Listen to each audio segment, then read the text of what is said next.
자, 여러분들 고등학교 2학년 두 번째 시간입니다. 자, 우리 앞에는 이제 문제를 좀 풀어봤어. 우리가 지난주에 수업했던 고려 가요를 다 끝냈죠. 자, 우리가 지금 시기별로 나가고 있다는 거 알고 있죠. 우리가 제일 처음에 고대 가요부터 시작해서 향가 끝냈습니다. 고려 가요 끝냈어요. 그리고 그 사이 수많은 작품들 문제를 다 풀었죠. 여기까지는 좀 여러분들이 해석하기 어려운 부분들이 많았어. 왜? 옛날 글들이 많았잖아. 물론 지금은 한시도 옛날 글이야. 근데 한시는 한번 번역을 했기 때문에 요즘 시각적인 해석이 좀 들어가 있어. 그러니까 아주 옛날스러운 문장이 아니야. 우리가 저번에 배웠던 고려가요 같은 경우는 외교 같잖아. 아득시기, 망닥시기, 아득시기 이런 것들 외교 같잖아. 그죠? 그러니까 이런 것들 너무나 외교 같은 느낌이 많이 들었기 때문에 어느 정도는 해석이 좀 필요했었어. 그죠? 그러다 보니까 해석도 해야 되고 내용도 이해해야 되고, 그죠? 이러다 보니까 고전 문학이 눈에 싹 잘 들어오지 않았어. 그러니까 좀 복습이 필요해. 부분은. 근데 지금 다른 부분들은 어느 정도는 요즘 조선시대 시선이 좀 조선시대란다. 같은 고려지만은 어느 정도 좀 지금 시각으로 읽어도 그래도 해석이 가능한 것들이니 너무 해석에 치울 필요는 없다는 거예요. 이제 내용만 알고 있으면 되는 거예요. 좀 쉬운 거예요. 자, 보자. 자, 여기까지 우리 고려는 다 끝냈어. 이제 고려 관련 다 끝냈고요. 우리가 또 경기치안까지 있는 경기치안 다 끝냈고, 자 이번에는 챕터 3를 넘어가서 자 이제 한시, 언해, 악장으로 넘어가자. 자, 언해와 악장은 조선입니다. 한시는요 조선이 아니라 얘는 중국 글자로 중국 형태로 띈 모든 시를 한시라고 해요. 그럼 선생님 중국시입니까? 아니, 중국시 형태를 우리나라 사람이 쓴 거예요. 그래서 자 보시면은 내용 정리 좀 하고 넘어갈게요. 자, 몇 페이지? 56페이지 보자. 한시라 내맞춰 볼게요. 한시가 뭔데? 한문으로 이루어진 시야. 그럼 한문이야, 한문. 한문으로 이루어졌기 때문에 이걸 그래서 중국의 전통시를 말해. 원래는 중국의 전통시야. 그럼 중국시를 공부하는 겁니까? 물론 중국시도 공부할 거야. 한시 중에 중국시도 있어. 중국 사람이 쓴 시가 있어. 그럼 시험에 나오는 시하는 사람이 뭐냐면 두부 같은 사람은 우리 고등학교 시험 범위 나와. 걔를 또 배우게 될 거야. 근데 대부분이 우리나라 사람이 쓴 한시를 공부하게 될 겁니다. 그래서 자, 우리 민족의 사상과 감정을 표현한 선조들의 작품 가운데 중국의 한시 작법에 따라 한문으로 지은 시를 말한다. 그러면 전부 다 한문으로 된 거야. 한문. 자 보세요. 잠시 넘어가 볼게. 이게 원문이야.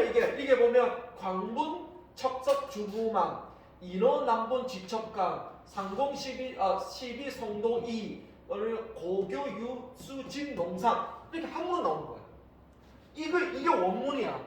이걸 우리나라로 이렇게 번역한 게 이게 되겠지. 우리는 이걸 공부하는 거야. 그러니까 우리 앞에서 공부했던 건 다르게 해석할 필요가 없다고. 해석 좀 쉬워지는 거지. 그치? 그래서 그래서 한시가 시험에 많이 출제가 되는 거야. 왜냐면 얘는 이렇게 다 해석을 해뒀기 때문에. 바로 풀 수 있잖아. 그래서 모의고사나 수능에 오히려 한시가 더 많이 나와. 출제율이. 이렇게 해석이 가능하니까 바로 학생들이.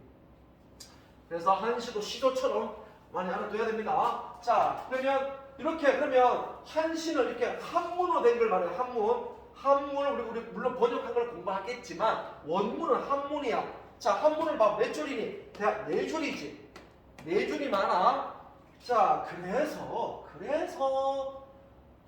그래서 한시의 종류가 이제 나오게 되는데, 자, 줄점 쳐볼게요. 중국에서 한시가 가장 성행했던 시기는 당나라 시대로 문율의 엄격한 규칙을 수반하는 당나라 이후의 한시를 근체시라 하고 그 이전의 시체를 고체시라고 한다.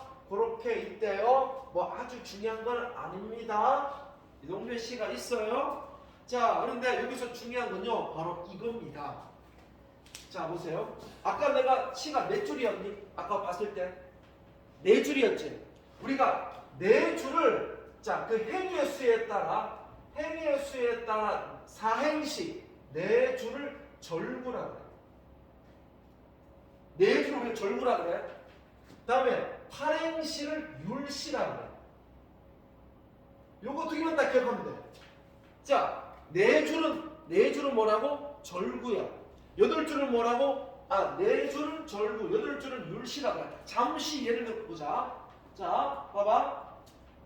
얘는 몇 줄이니? 네 줄이지. 그럼 절구가 돼. 얘도 몇 줄이니? 네 줄이지. 절구가 돼. 그런데 다른 한시를 볼게.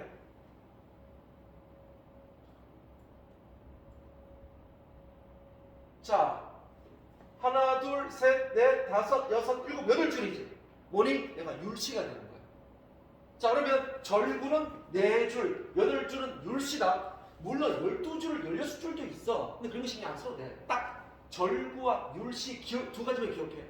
두 가지만. 자, 그런 다음에 항상 내가 고전문 한번 본문 들어가기 전에 백임치식 꼭 써라 그랬죠? 향가의 특징, 고려가의 특징, 그리고 고대가의 특징, 시조의 특징 다 기억하라 그랬어요. 지금 한시의 특징을 설명하고 있는 시간입니다. 자, 그랬을 때, 자, 절구, 율시죠. 다음에 네 줄이면 절구고 여덟 줄이면 율시인데 이번에는 글자 수를 따지는 거야. 만약에 글자 수가 글자 수가 5개면 5원이라고 그러고 글자 수가 7개면 7원이라고 그래. 그럼 우리가 합쳐볼게. 그러면 자, 잠시 보자. 이거 우선 몇 줄이니? 네 줄. 자, 사행이지. 사행이가 뭐가 되겠니? 절구지. 그리고 한 줄에 몇 글자가 들어가겠니? 하나, 둘, 셋, 넷, 다섯, 여섯, 일곱 글자지. 그럼 이걸 7원 절구가 되는 거야. 오케이? 얘는 글자 수를 말한다.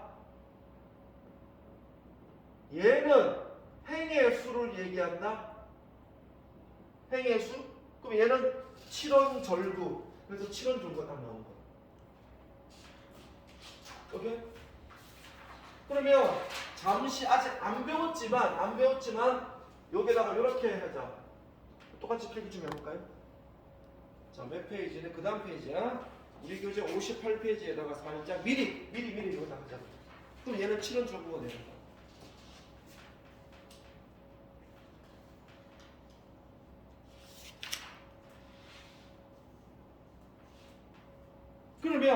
그러면 요거 썼니? 한 줄 더 내려볼까? 자, 얘를 보자. 얘는 그러면 자, 요거 미리 묶어보자. 요거 몇 줄이니? 네 줄가 절구지. 몇 글자니 한 줄에? 5글자지. 그럼 얘는 뭐가 돼? 5원 절구가 되는 거. 이거 같이 써볼까 미리?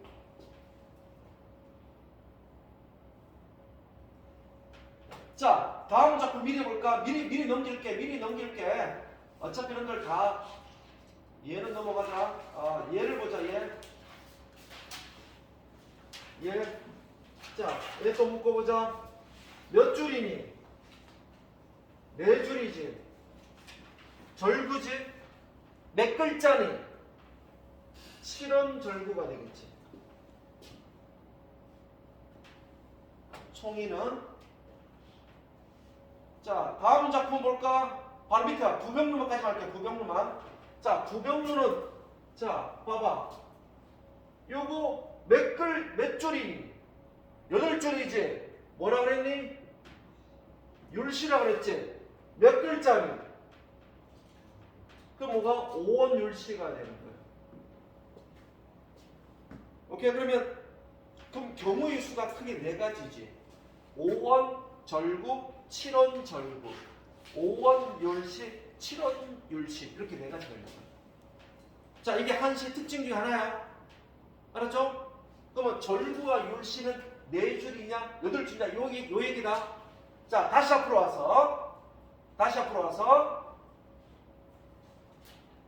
앞으로 와서 그래서 금방 말씀드렸던 사행시는 절구라 하고 8행시는 율부라 한다 라고 되어 있고, 다음에 7원시의 경우와 5원시의 경우가 되어 있다 이 말이야. 7원시는 7글자, 5행시는 5글자 이렇게 되어 있어. 이렇게 정리하는 거야.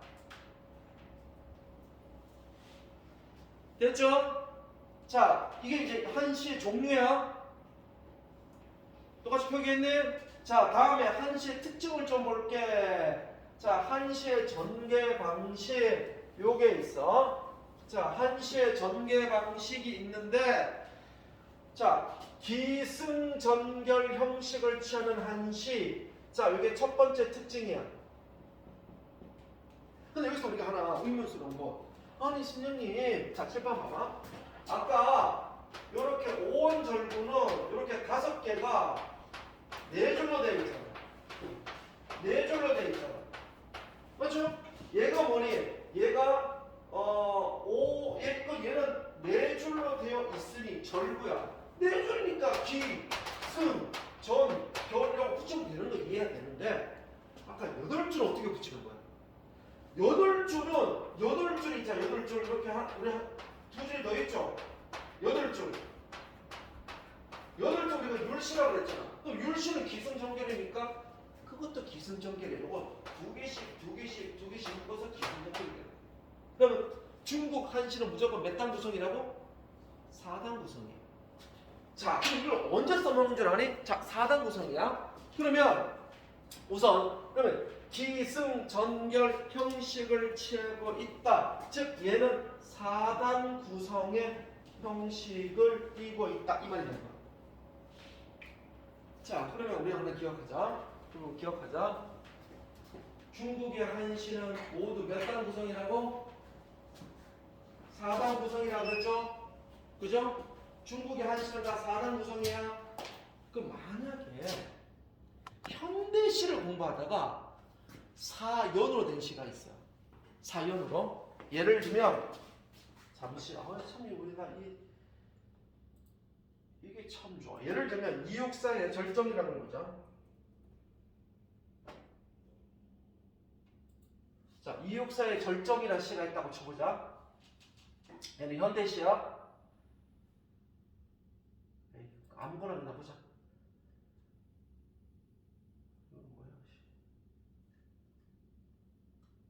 절정을 보자. 자, 이게 우리 옛날에 배웠던 시야. 매운 개들의 채찍에 갈겨 마침내 북방에 휩쓸려 오다 하늘도 그만 직접 딱 보니까 몇 년이니? 1, 2, 3, 4년이지. 그러면 얘도 1, 2, 3, 4년이니까 이렇게 문제 내볼게. 이육사의 절정은 중국의 4단 구성의 형태를 취하고 있다. 이러면 맞니? 안 배웠다고 쳐보자. 그러면 상식적으로 4연으로 돼 있고, 근데 내가 옛날에 공부하기에는 중국의 한시는 다 4단 구성으로 되어 있다는 사실을 알고 있다면 시험 문제에 이 이육사의 절정은 4연으로 이루어 중국 한시의 4단 구성의 형식과 서로 비슷하다 이렇게 나온다면 맞다라고 생각할 수 있는 여유가 생기잖아. 원래 맞는 말이야 그게. 그래서 중국시가 4단으로 되어 있으니 얘도 4연이가 서로 맞아떨어지겠네 라고 이렇게 풀 수 있는 거예요. 이거 실제 시험 나왔던 문제야. 모의고사에. 고2 실제 9월 모의고사에 나왔던 문제야. 그래서 그런 배경 지식들이 여러분에게 계속 써먹게 되는 거예요. 배경 지식들이. 그러니까 단순히 고전문학에만 쓰는 게 아니라 하여튼 이 고전문학을 통해서 현대문학도 같이 공부하는 겁니다. 이론들을. 이렇게 실제 문제가 된 적이 있었어요. 그래서 금방 줄친 것처럼 항상 고전문학은 특징을 꼭 기억하라 그랬어. 그렇게 요거 특징 첫 번째 4단 구성이라고 아까 정리를 했고요. 자, 다음에 두 번째는 뭐냐 그러면, 자, 중국시의 특징은 다음에 중국시만 있는 건 아니겠지만 특히 한시가 이런 시들이 많은데, 자, 재현아, 성경후정이 뭐니? 모르면 모르다 해도 돼. 상관없어. 성경후정을 들어봤니? 안 들어봤니? 좋아. 성경후정이 뭐니? 자, 몰라. 괜찮아. 성경 후정이 뭐예요? 먼저 뭐? 경치가 그리고 후에 정수가 나는 열심히 배웠잖아. 자, 한자 봐봐. 먼저 선 경치경. 먼저 경치를 묘사해. 뒤후 감정적. 뒤에 감정을 표현한다 이거야. 중국시가 다 저런 식이야. 처음에 뭐냐면 이런 식이야. 예를 들면 맑은 하늘이 반짝이며 반짝이는 뭐 하늘에 의해서 새가 날아다니고 새가 물결에 스치듯 지나가고 있구나 하고 설명해 처음에. 그래서 저 제비를 보니 떠나간 님이 더욱더 그립구나 하고 감정을 줘. 그래서 항상 중국시는요 처음에는요 배경을 설명해요. 막 자연경치 막 묘사해. 다음에 마지막 끝에 두 줄은 님이 보고 싶구나, 외롭구나, 다 이렇게 끝나. 그래서 우리 그런 형태를 성경 후정의 형태가 돼요. 매우 중요하죠. 좀 쓰지 마. 그러면 이런 것들이 중국시만 있는 게 아니라 중국시의 영향으로 우리나라 시도 다 영향을 주고 있어. 그래서 현대 시들 또는 옛날 우리 시조들 또는 뭐 가사들 또는 소설이든 간에 이 성경 후정의 형태가 우리 문학의 큰 특징으로 자리 잡고 있는 거예요. 그래서 특히 중국의 한시는 성경 후정이다. 자, 그래서 전개 방식을 성경 후정 2번. 그럼 성경 후정이 뭐니? 자, 먼저 모르면 적고 알면 적지만 경치를 묘사하고 뒤에 화자의 정서를 표현해. 이게 중국시의 두 번째 특징이에요.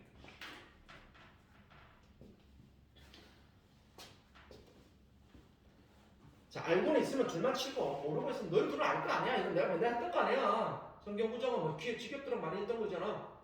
그러니까 너희들이 지금 봐봐. 의외로 너희들이 지금 기초가 지금 돼 있는 학생들이야. 자, 세 번째는 이거 없어. 세 번째. 우연아, 한시는 몇 음보로 돼 있을까? 한시요? 몇? 이거 고민해. 한시는 음보가 없다지. 음보가 어디 있어? 음보가 띄어쓰기인데 중국어가 띄어쓰는 거 봤어? 다 묶여 쓰지? 자, 봐봐. 이거 봐봐. 이게 한 줄에 띄어쓰기 어디 있어 이게? 1음보, 2음보, 3음보 할 게 없잖아. 다 이거 묶여져 있잖아 이렇게. 그러니까 한시 음보가 없어. 알았어요? 이거 함정 문제야. 어디만 했던 문제니? 학교 내신 문제, 단골 문제야. 왜냐하면 요거 좀 한 줄, 두 줄, 세 줄, 네 줄이지. 그지? 네 줄이면 중국 한시다. 세 줄이면 뭐야? 세 줄이면 우리나라 시조야. 세 줄이면 시조고 네 줄이면 한시라고 이렇게 인식하셔야 돼. 세 줄 시조는 사음보 형태를 띠고 있지만 중국 한시는 번역했기 때문에 원래 안 띄어 쓰잖아. 음보가 없다고 표현해야 돼. 그래서 요렇게 번역을 해주고 요렇게 번역을 해주고 요렇게 보기를 주고 이 시에 대한 특징으로 알맞은 것은 이렇게 나올 쓰는 경우들이 많아. 그래서 사음보 형태를 띠고 있다. 이거 사음보가 아니야. 이게 무슨 음보가 어딨어. 왜 함정 문제라고. 근데 이렇게 나오기 때문에 조심해야 되는 거야. 이렇게 나오기 때문에 왠지 음보 있는 것처럼 느끼시잖아. 음보 없어. 자, 특징을 정리했어. 그래서 먼저 본문 들어가기 전에 특징을 정리했다. 그럼 이제 실질적인 한시 대표적 작품을 공부하도록 하겠습니다. 58페이지 넘겨보세요. 자, 그러면 기본적으로 정리하자. 중국 한시의 특징은 정리하자. 기승전결 4단 구성이고 두 번째 성경 후정의 형태를 띠고 있고 세 번째 음보가 없고 그리고 네 줄이면 절구 여덟 줄이면 율치라고 하더라. 이렇게 기억해. 됐지? 정리했어? 자, 이제 본문 들어갈게. 많이 나오는 작품입니다. 자, 최충원입니다. 자, 이 사람은요 신라시대 육두품이야.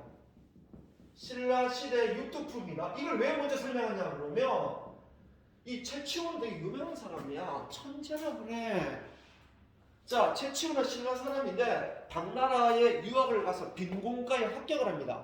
그래가지고 당나라 유학을 가서 당나라 중간관리직으로 임명을 받아. 쉽게 말하면 신라인인데 중국 유학 가서 중국 공무원이 됩니다. 공무원대에서요 혁혁한 공을 세워요. 그죠? 공을 세워서 중국인들이 인정해. 그러니까 최고의 명문장이라고 칭송을 받아. 심지어 최치원이 쓴 한시는요 중국 교과서실에 있을 정도예요. 그럴 때는 중국에서는 나름대로 유학파야. 그러면 이게 아주 그 당시에 선진 국문을 받아들이고 중국 공무원까지 됐다가 돌아와서 얼마나 금유하냐 해야 되냐니. 그런데 신라는 얘를 개무시한 거야. 왜냐고? 육두품이거든. 진골 성골이 아니야. 귀족 계층인 성골과 진골 계층만 출세했던 게 신라잖아. 이 신라의 한계. 그러다 보니까 이 사람이 열받는 거지. 아이씨 나 아니 요즘으로 말하면 유학한데 왜 날 인정해주지 않아? 거기서 마음이 약간 스트레치를 받아. 속상해. 그래서 가야산에 들어가서 은둔 생활을 하는 사람이 바로 최치원이에요. 그래서 이런 배경 지식을 알고 있어야 시 두 개를 해석해 가는 겁니다. 자 볼게요. 자 볼게요. 보세요. 첩첩 바위 사위를 미친 듯 달려 격격 봉오리를 울리니. 즉 이 미친 듯 달려 봉오리를 울리는 게 도대체 뭐가 누가 봉오리를 막 울려? 이 주체가 누구냐 그러면 물이야. 물 신의 물. 그러니까 강 물이야. 물이 바위 사이를 달려서 봉오리를 울리는 거야. 물이. 자 그러면 자 요게 봐. 요게 가야산이 있어. 가야산이 있는데 여기에 첩첩 바위 사이를 이렇게 물이 뺑 둘러쳐. 이게 신의 물이야. 물이 있는 거야. 울리니. 자 보세요. 그 다음에 지청은 가까운. 지청 사는 말소리를 분간키 어려워라. 말소리를 들을 수가 없다 이 말이야. 이 말소리는 바로 인간의 소리야. 인간의 소리인데 바로 속세를 의미해요. 속세. 그러니까 여기서 보시면 여기에 사람들이 사는 마을들이 있는가 봐. 이렇게 마을들이 있어. 이게 바로 속세가 되는 거야. 그러면 나는 지금 가야산에 은거하니까 이 물이 둘러쳐져서 속세의 소리를 들을 수 없다. 이 얘기를 하는 거야. 그럼 이 말소리가 바로 인간의 속세를 의미한다. 이 말이야. 그러면 좋겠죠? 늘 시비하는 소리. 이거 뭐야? 시비로 서로 싸우는 소리를 뜻하는 거야. 이게 바로 싸우는 소리인데 시비는 싸우는 소리입니다. 바로 이것도 속세를 의미하는 거죠. 속세. 자, 맨날 인간들의 싸우는 소리는 귀에 들릴세라. 자, 재현아, 잘 봐라. 우연아, 리얼세란 뜻이 뭐라 그랬니? 자, 봐라, 나오지? 그지? 이게 기초가 되는 거야. 너도 이렇게 할 수 있는 거야. 그지? 딱 리얼세라는 뜻은요, 우리 고전문학에 진짜 많이 나오는 표현이야. 뭐뭐 리얼세라는 뭐뭐 할까 두렵다 이 말이에요. 그러면 귀에 들릴 세라는 귀에 들릴까봐 두렵다 이 말이에요. 즉 이 속세의 소리가 내 귀에 들릴까봐 두려워 이 얘기야. 그 나는 이 산에서 살고 있는 거야. 얼마나 기분 좋아. 안 들리니까. 누구 때문에? 이 물 때문에. 그 이 물이 바로 속세를 단절시켜주는 기능이 바로 물이 되는 거지. 그래서 봅니다. 짐짓 흐르는 물은 바로 이 물은 온 산을 둘러버렸다네. 산을 둘러버렸네. 그럼 저 물의 역할이 뭐가 되겠니? 바로 속세와의 단절의 기능이지. 속세와의 단절의 기능. 단절 기능을 하게 되는 거지. 그쪽 물은 종무잖아. 그러면 자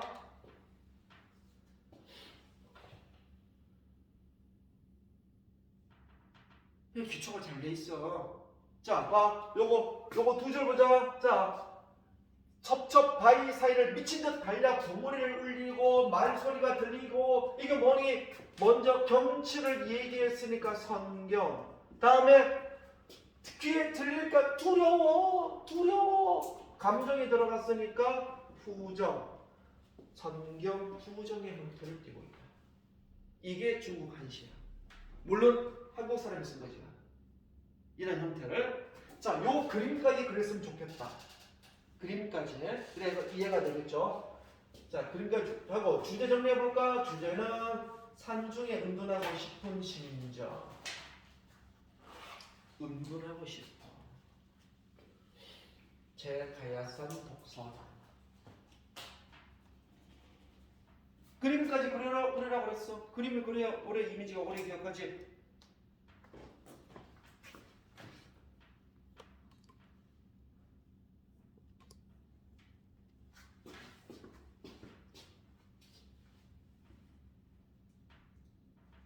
바로 추의 오줌 넘어갈게. 자, 채치원의 두 번째 시. 자, 채치원이다. 같은 케이스. 자, 이번에는 채치원이가 아까 얘기했잖아. 아니, 유학파인데 인정 안 해준다니까, 신라에서?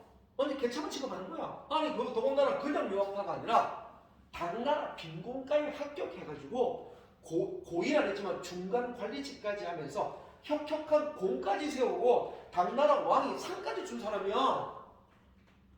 엘리트 중에 엘리트야. 우리나라 최초의 유학 엘리트라 해도 과언이 아닐 정도야. 똑똑한 천재라 그래.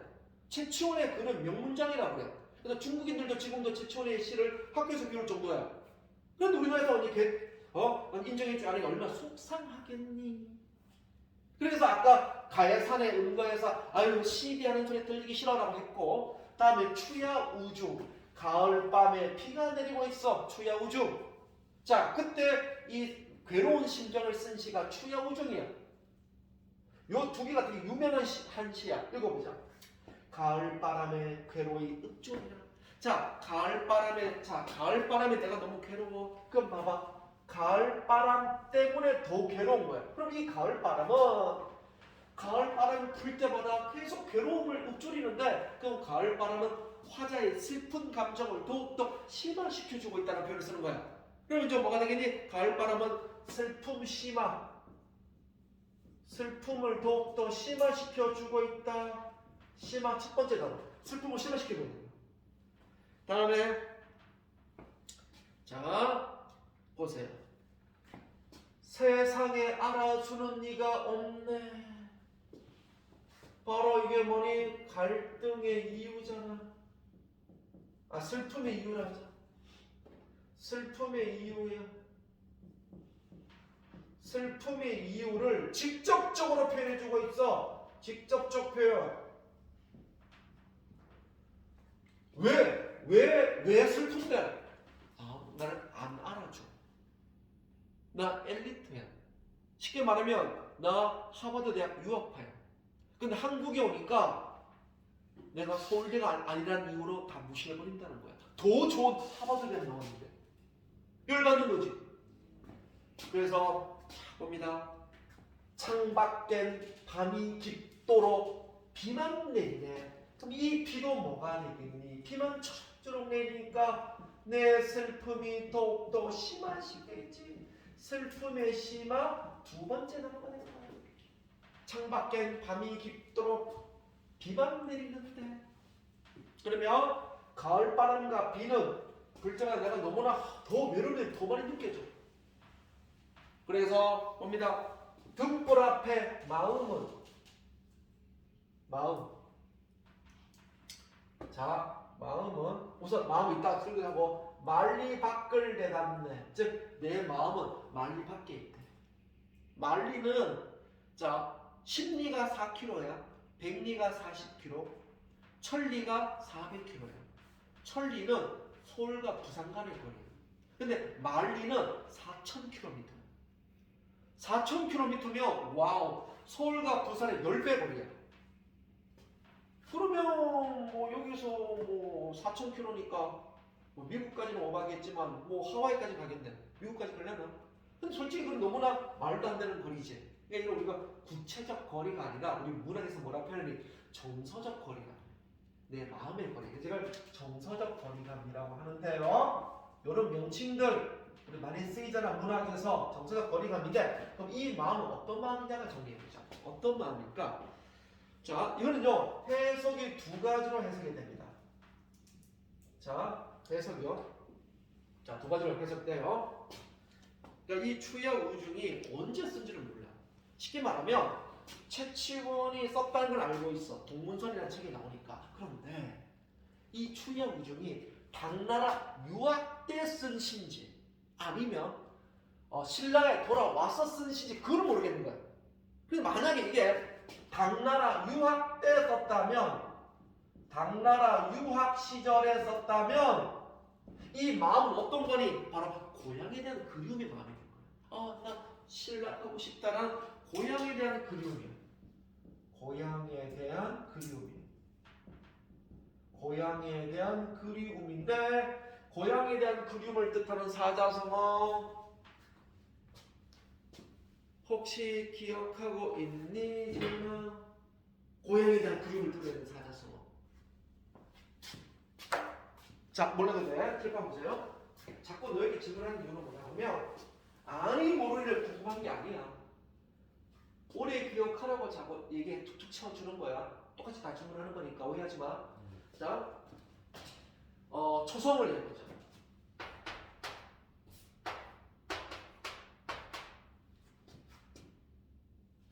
자, 이 뜻이야.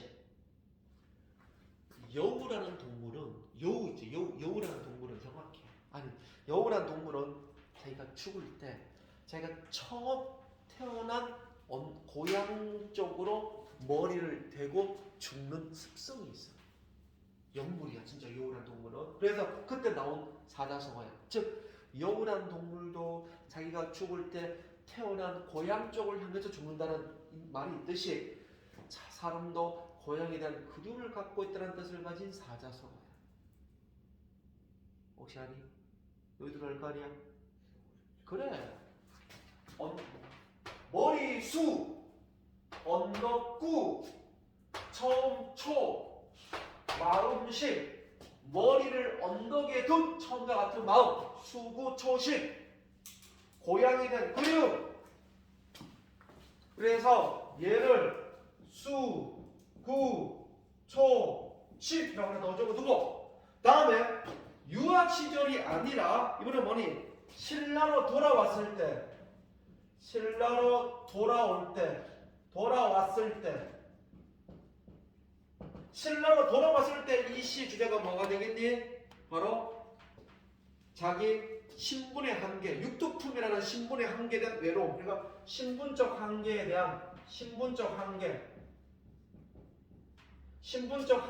의한 외로움이에요. 신분적 한계에 대한 외로움이에요.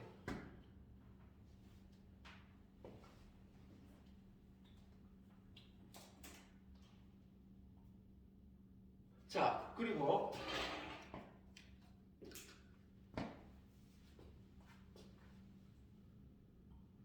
출발 봅시다. 창밖엔 창동물은 이거 현대문학 할 때 내가 강조했다. 자, 그냥 듣기만 해. 현대문학에서 창문, 유리, 문 이렇게 뭔가 개방하거나 닫을 수 있는 그런 존재들 있죠. 또는 뭔가 비치는 존재들, 우물 이렇게 비치는 존재들은 항상 똑같은 기능을 해요.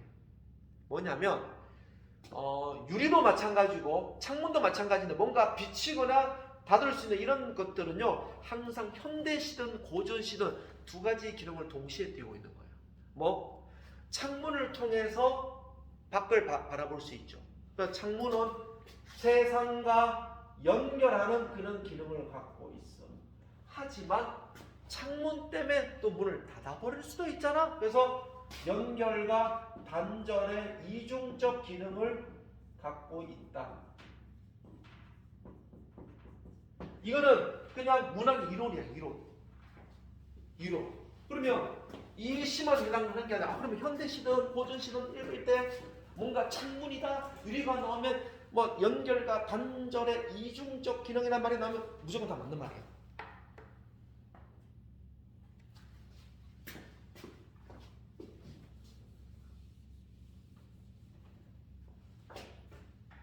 자, 좀 내려올까요? 필기의 주제 좀 볼까요? 주제. 가을비 오는 날 밤의 외로움 또는 고향에 대한 그리움, 뜻을 펴지 못한 지식인의 고뇌. 둘 다가 있다고 그랬죠, 녀석이. 요거 둘 다 요걸 이렇게 정리할 수 있는 거. 됐습니까? 됐습니까? 자, 이렇게 해서 우리가 한시에 대한 특징과 주요 작품력 공부해봤고요. 자, 10분 쉬었다가 계속 한 시간을 다 끝내도록 하겠습니다. 10분간 쉬도록 할게요.